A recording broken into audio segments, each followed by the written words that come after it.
Hey, Matt here with 911R, and we have this Defender 127 that's ending up here in the next little bit. I just wanted to talk about it. So it's Keswick green with a custom interior. You know, this interior is over the top. You know, it's got a Bentley style leather interior, leather door panels, leather dash. You know, custom painted dash in the color of the body.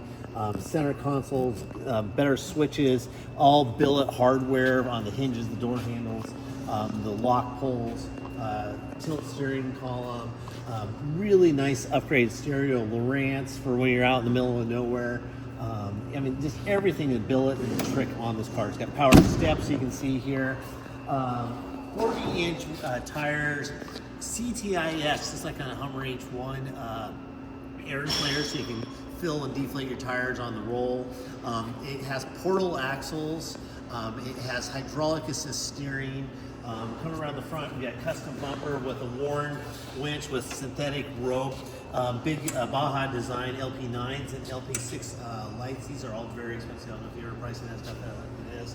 You know, lots of LED lights, LED on the roof. It's got a snore pulse force. It's got the NAS style external roll cage on it. This is really cool. This would be very, very expensive to do. It's really a trickle upgrade. Large flares that are interchangeable. Again, the steps. These are really cool because they have the power steps that you saw that kicked out.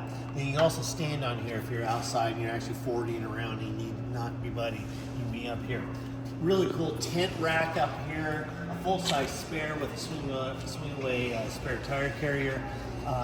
Again, another winch in the rear.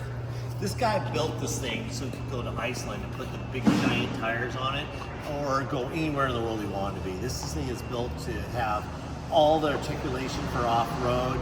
It's got the multi-link rear end. It's got the gas Fox shocks.